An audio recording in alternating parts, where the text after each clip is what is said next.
Courageous. A rose. Comforting. Patient. Supportive. Selfless. Creative. Charitable. Loving. Awesome. Selfless. Exuberant. Ninja. Devoted. Empathetic. Love.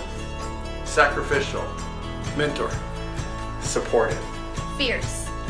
Nice. Understanding. Kind. Fabulous.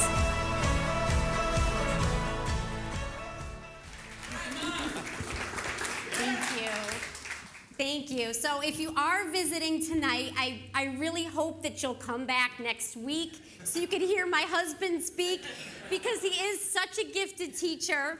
And I know that, he can say what I'm going to say about 100 times better. So make sure you come back and listen to him. So let's jump in. I heard this story about a father, and he had 3 very young children. And he comes home from work, and he finds there's chip bags on the lawn. There's like candy wrappers blowing across the grass. The kids are half naked, and they're playing in the mud. And he's thinking, what in the world is going on? So he goes up to the house. The front door is open. He's thinking, this place has been ransacked or something. So he walks in, and it's even worse. Because in the kitchen, there's like a gallon of milk spilled. There's a box of cereal dumped onto the milk, onto the floor, which the cat is lapping up. So he's wondering where his wife is. He says, I'm going to run upstairs. So he runs upstairs. And on his way up, he can hear the water is running in the bathroom. So he's thinking, oh, she's in the shower. The kids just went crazy or something while she's taking a shower. But that's not what's happened. What he sees is there's water pouring, overflowing from the bathtub. It's seeping into the rug in the hallway. So he's really concerned. So he finally gets up to the bedroom. He opens up the door, and he finds his wife. And she's in bed reading a novel. And, she looks up, and she gives him a smile and says, "How was your day, honey?" And he's like, "Fine, but what happened here today?" And she says, every day how you come home and you ask me what I do all day? And he goes, "Yeah." And she says, "Well, today I didn't do it." So I want to wish all you moms, I know, right? Moms do it all, don't they? They really do, and they really are the lifeblood of the home. And I really want to wish all you moms a very, very happy Mother's Day. So the story that we're going to be talking about today, I love, because it's not just for moms, and it's not just for dads, but it's for everybody. And we're looking at a woman of great faith. So we don't know this woman's name. We don't know a lot about her. All we know is that Jesus, when he meets this woman, he's on his way to heal Jairus' daughter. Now, Jairus, we do know something about, because he was a very important leader in the Jewish church, in the synagogue. So we know who he is, and they've mentioned his name there because he's extremely important. But this woman was very unimportant, and Jesus is interrupted by this very unimportant woman. I wonder if any of you guys ever feel unimportant. I have felt unimportant or unnoticed or unworthy. Well, that was certainly how this woman felt. All right, so we're going to be reading today out of Mark chapter 5, and starting in verse 25. And this is what it says about her. It says, "And a certain woman which had an issue of blood 12 years." So that's the first thing that we learn about her. She's a woman. She's a certain woman. They don't bother to mention her name. It's not really important. But we learn that she has an issue of blood for 12 years. So that's her problem. So I want to give you a little background about what that was, because you might not know. So we do know that this woman was a Jew. And in the Jewish culture, there were rules pretty much about everything. So in this case, this woman had an issue of blood. It meant she had something like a hemorrhage that was lasting for 12 years. Now, if you were a Jew, there were certain rules about how you were supposed to live while you were having any type of bleeding of that kind. Even if it was your normal monthly thing going on, ladies, there were certain rules. You were considered to be unclean during that time. So that meant that you couldn't go to synagogue during that time. It meant that if you touched another human being, that person would be unclean, and they wouldn't be able to go to synagogue at that time. And they would have to go through certain ritual. They would have to bathe themselves if you touched them. They would have to wash their clothing if you touched them. And they'd have to wait until the end of the day till they would be clean again. So it was a pretty inconvenient thing to be considered unclean. Also, anything that a woman sat on during the time she was bleeding or anything she laid down on, like her bed, would also be unclean. So ladies, if you think you have it tough, think again, because it was pretty difficult. Now imagine that this was going on for her for 12 years. It did not stop for 12 years. So she had an issue of blood. I wonder if any of you guys have any issues. Do you have any issues? You ever hear somebody say, you have issues? You know, or I've got issues. I do have some issues. A lot of people will ask me, where does your husband come up with all of the material that he teaches on? And I let them know that he's just basically trying to fix me. So we all have issues. I don't know what your issue might be, but an issue is something that you wish you could control or you wish you could stop it, but you're powerless to. That's an issue. So for your notes, let's write this down. It says, sometimes your issue becomes so big that it consumes your identity. It certainly did for the woman that we're talking about. It consumed her identity to the point that her name was the woman with the issue of blood. I wonder if you have an issue that's like that. I have some labels here that sometimes we put on people, or maybe we put on ourselves. So the woman we're talking about today, her label was that she was unclean. She was unclean, so she was not able to do a lot of things because she was unclean. I wonder if anybody here has an addiction and somebody has said, well, that person's just an addict. That's their name. They're an addict. Maybe some of you guys here are sick and you begin to identify yourself as a sick person, as a cancer patient or something like that. That's another label. That's another issue, is being sick. What about that person is a codependent. That person just needs to be needed by somebody, even if it's really unhealthy. They're a codependent. Put that one on the baby. He's pretty dependent on me right now. What about depressed? Anybody in here ever get depressed? I have that issue sometimes, where I feel depressed. Oh man, running out of space here. Put it right here.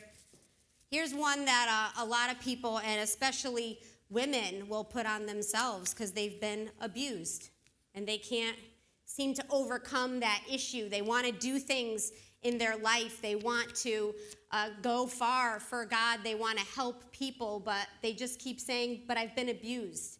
And it's difficult to get past that. None of these things are easy to get past. How about inadequate? A lot of moms feel that way, right? We feel like, how can I do this? How can I work a job and take care of my kids? You know, I'm always asking that. Am I messing up my kids? And if so, how bad? You know, you just wish you knew if you were doing it right or if you were doing it wrong. Maybe you have a different kind of issue, maybe something like a marriage problem that you've been dealing with for a long time. Or you might have a struggling child, a child that you really want to help, but you just don't know how. There's so many different issues. Maybe you've got a lot of family drama in your extended family or in your immediate family. There's always fires that you feel like you have to put out, and that's your issue. You feel like you have to deal with that all of the time. All right, so let's take a look at how this woman decided to deal with her issues. So look at me at verse 26. It said, she had suffered a great deal from many doctors, and over the years she had spent everything she had to pay them. but she had gotten no better. In fact, she had gotten worse. So she's in a pretty desperate situation here. She started out having some resources. She's trying to figure out this issue of blood, how she can get this to stop. And she's trying and she's trying and she's done everything that she knows to do. She spent everything and probably lost everything. So there's no hope. I wonder if anybody here has been in a hopeless situation like that. Maybe it was with a doctor, maybe trying to get help for some type of problem and finding that the doctors were unable to help you. My family's had that happen a couple of times. After our first child was born, a couple days after, I became extremely, extremely ill to the point of not being able to lift myself out of bed because of the pain that I had. And during that time, just a shout out to my mom, because she was there every day to pull me up out of bed and to help take care of our daughter, Belle, so that my husband could return to work. Moms do that kind of thing. And it was a difficult time because we went to several doctors, and the sickness lasted for months, and the pain lasted for months. And we just kept thinking, there's got to be something we could do. There's got to be something we could do. And the last doctor that we went to, he said, there's really nothing wrong with you. We've tested you for everything. There isn't. There's nothing that we can do. He said, you had a baby and your body freaked out, basically. And that was kind of the end of it. And so we were at a point where we just had to trust God to bring a resolution and to bring a healing for that. And a similar situation that we've been dealing with and have dealt with our son, Reuben, is that he's had a chronic stomach pain problem. And it was a similar thing. He went from the pediatrician to the allergist to the specialist up at Yale. And basically what they told us was there's really nothing that we can do for this type of condition. There isn't anything wrong with him. He's going to experience pain. What do you do when somebody tells you that, right, about your child? Well, that's where you really start to trust God. So this woman had tried everything. She had tried all the medicine. She had tried all the essential oils, all the lavender, all the oregano oil, all that stuff. Whatever they were prescribing, she had tried it, and it had only made the situation worse. So by this point, we don't know if this woman had children. We don't know if she had a family, but if she did, she likely would have lost all of that. She likely would have lost her husband if she had that, because she wouldn't be able to touch anybody in her household. She wouldn't be able to care for her children. So she likely was a loner, living on her own with this issue of blood. So her issue was separating her from everything that she cared about. Our issues can do the same thing to us. They can isolate us. So in your notes, write this down. Eventually, your issue can isolate you. You don't want people to know what your issue is. You don't want them to realize what you're going through. You maybe don't want to face it yourself either. As a teenager, I had a little run-in with an eating disorder, and it was very isolating. I didn't want anybody to know that I was dealing with that, and I did a lot of isolating things, like at school I would go to the library during lunch so that people wouldn't realize that I wasn't really eating a good lunch. I wouldn't go to birthday parties where they might be eating pizza or other things that I didn't want to eat. It was very isolating, and I tried to keep the issue to myself until it just got too big.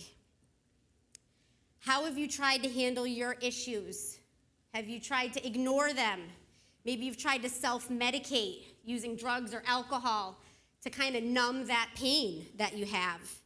Maybe you're one of those people who loves to distract yourself by being really busy all the time. If I'm just busy, then I won't have to pay attention to this issue that's eating at me. Maybe you've tried to change your circumstances. You thought, it's just a midlife crisis. Maybe if I get a new job or I get married or I have some kids, my issue will go away. But the issue remains. Moms have a lot of issues to deal with, right? Because we try to help our kids with their issues too, right? Absolutely. All right. for your notes. There are some issues in life that you can't solve on your own. Your friend can't, your therapist can't sometimes, and your spouse can't. Maybe you've tried going to all of those different people, trying to get help for whatever issue it is that you have. So this woman with the issue of blood, she was in kind of a bad place, wasn't she? She had no money, she had no family. People probably avoided her like the plague because they couldn't touch her, they couldn't go near her, they couldn't spend time in her home, right? So she was in a pretty bad place. Or was she? Or was she? Write this down. Faith starts at the beginning of human limitation. You know, I've never had to trust God for water because I turn on the faucet and it comes out, right? But if one day I turned that faucet on and nothing came out and I couldn't run to the store and buy Poland Springs, then I would have to start trusting God for water, right? I would have to start praying about God to supply that need for water. It's the same thing with an illness, right? When everything's fine, we don't need to trust God. See, our faith starts at the point of human limitation. It begins when we realize that we can't figure it out on our own. So she had tried her own way, and it didn't work. She had done everything she could possibly do. Maybe you guys have done that. Ever have those late night CVS trips when you're feeling really sick and you know you have to go to work the next day and you're just buying everything, right? She had done that. That was done. She tried her own way and it didn't work. Let's look at Proverbs chapter 3, verse 5. One of my favorite verses. It says, "Trust in the Lord with all your heart and do not depend on your own understanding." So her understanding, right, was to go to the doctors, to go to her friends. What's your understanding? What do you try to do in your own strength? A lot of times we have our own ideas about what we need to do to take care of our issues. I know I'll just go for counseling. That's going to fix me. I'll just go to this doctor or that doctor. Now, I'm not saying that we shouldn't use doctors or counselors. My family and I have used both of those, and they can be very helpful. But who do we go to first when we have an issue? That's the question. Where is our faith? So our own understanding could include anything from, asking our friends, putting it out on Facebook. Hey, what should I do in this situation, right? Just asking everybody, trying to figure it out on our own. We often want to just figure things out on our own, right? We just want to fix it. Whatever problem it is, we just want to fix it. My kids are little. They have pretty small issues right now, I know as kids get older and we become adults, our issues get bigger, right? But in my house, the issues are still, for the most part, pretty small. And, a lot of them happen at bedtime when I want to sit on the couch and have ice cream with my husband. So pretty much at the point when the lights go out is when we hear things like, my head hurts, all of a sudden it's like, this thing itches, when I press here, it hurts, so we're yelling, don't press there, right? But usually what I want to do is fix it. Okay, what do you want? You want Tums? You want some lavender oil? What do you want? Just tell me. I just want everybody's issues to stop. But is that what our first response should be to any issue, big or small? Should that be our first response? We just want to fix it. No, that shouldn't be our first response. Our first response should be to take it to the Lord. All right, so this woman that had the issue of blood, she'd probably heard the rumors about Jesus. Jesus was healing people. He was feeding people. He was doing these amazing things that nobody had ever been done before. And she sees that this could be an opportunity for her. All right, so let's look at verse 27 of Mark.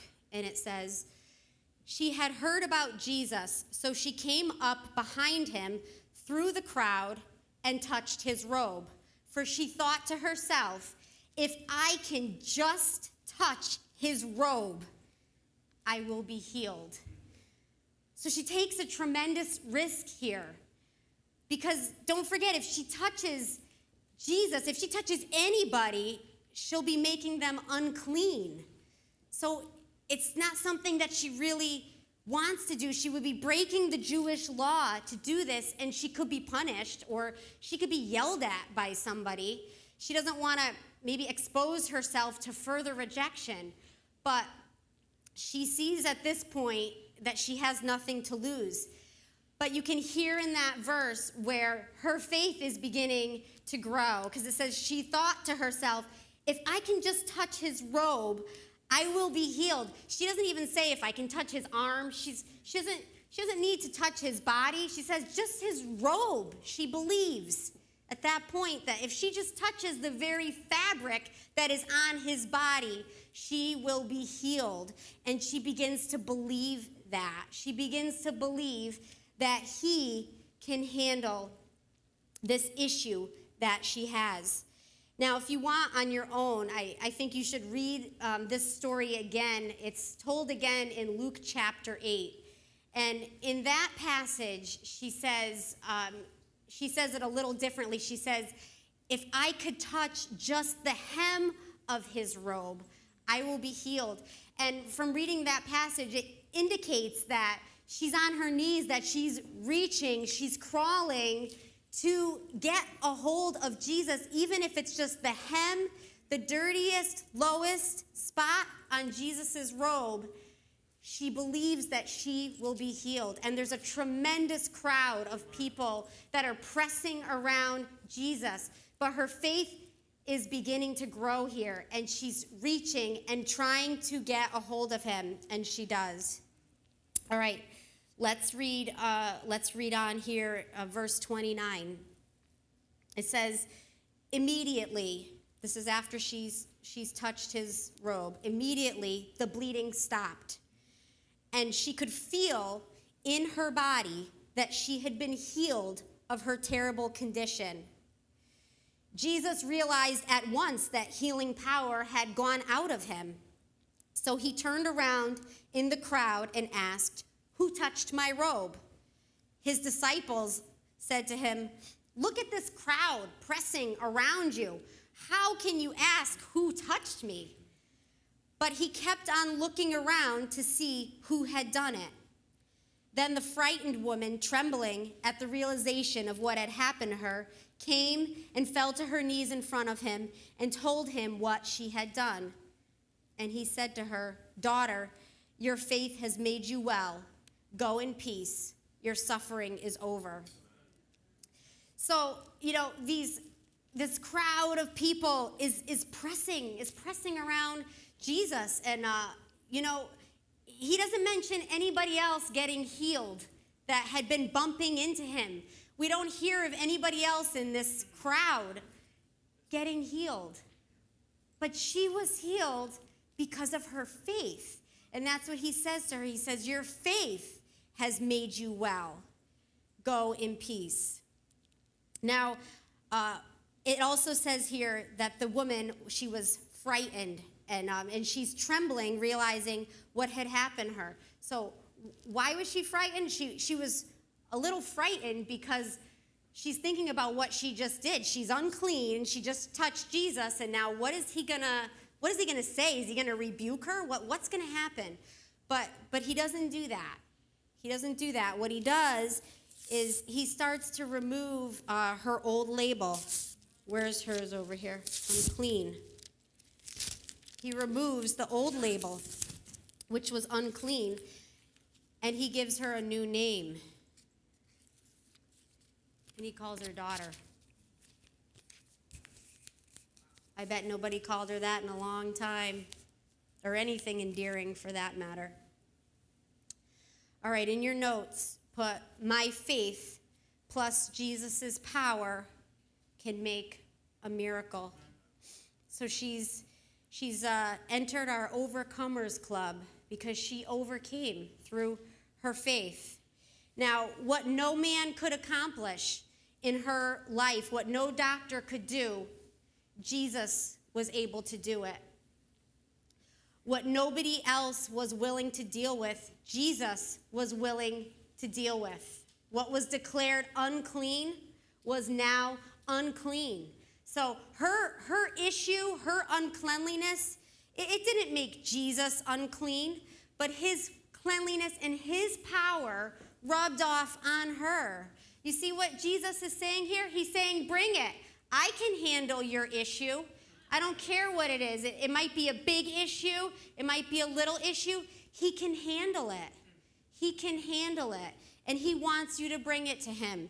There's a verse that says that we can cast our care upon him because he cares about us. As unnoticed and as unspecial as this woman with the issue of blood was, Jesus wanted to heal her, and he did. And he did. He's saying, bring it. Whatever it is that you've got, he can handle it. He can handle it. All right, for your notes, it says, you're not going to get the help you need if you don't bring it to Jesus. You might be thinking, well, what if I bring it and, nothing happens? Well, I know you're not going to get the help if you don't bring it to him. Let's let that be our first response when we're having an issue. Not that we don't ever see a doctor or ever get counsel from a really good, trusted friend. But do we bring it to him first, knowing that he knows best, knowing that his wisdom is greater than our wisdom, that his thoughts are not our thoughts, and that sometimes we might think that we know the right way, and we don't. And we don't. All right, so Hebrews 16 says, so let us come boldly to the throne of our gracious God. There we will receive his mercy, and we will find grace to help us when we need it most. She came boldly, didn't she? She took a big risk. She really put herself out there. Do you go boldly to God's throne with your problems, or do you just try to fix them yourself? This verse says that we can go boldly to him without fear of being reproached, without fear of God condemning us for whatever issue it is. It could be a sin. It could be a problem. It could be depression. It could be something you don't have control of that you're battling. It doesn't matter what it is. But we can come boldly to him and receive his mercy and his grace to help us when we need it. For your notes, write down, live a life of faith and not doubt. And not doubt. When your plan is not enough, his is. When your strategy isn't working, his can. But let's not wait until we're completely out of options. This woman, she only had one choice. She had to wait until Jesus was there in the flesh so that she could reach out and touch him. Aren't you glad we don't have to do that? We have a risen Savior who is accessible to us 24/7. He's there for us. We don't have to wait until we have nothing left. We don't have to wait until we're totally out of options, till we've seen every doctor and talked to every single friend about our issue. We can go to God first. He's accessible to us now.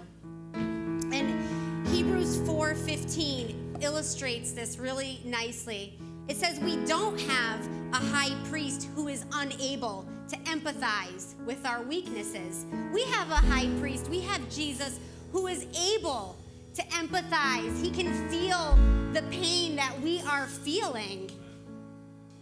And he can help us with that. He empathizes with our weaknesses. He says, bring it. He says, bring whatever you've got to me. Bring it to me first. Let me help you with it. We need to keep pushing through that crowd, whatever is stopping us, whatever is holding us back from bringing our issues to God. We need to let those things go tonight. All right, let's pray together. Father, I just thank you for your good word, and I thank you for sharing with us this miracle that this woman experienced. God, I just know that you want to free us from whatever issues we are facing. Father, I just pray that you would help each person here to bring whatever issue they're having today, to bring it before you. Father, I pray that they would lay it at the hem of your robe, Father. God, I pray for those who maybe feel that they don't have a lot of faith right now. They maybe only have a little bit. Father, I pray that you would encourage those who are just feeling like they just can't put all their faith in you. Father, just help them to put that little bit that they have in you, Father, and to see what you are able to do with that. God, just be with my brothers and sisters here. Strengthen them, Father. Draw each of us close to you and let us know just how much you deeply care for us.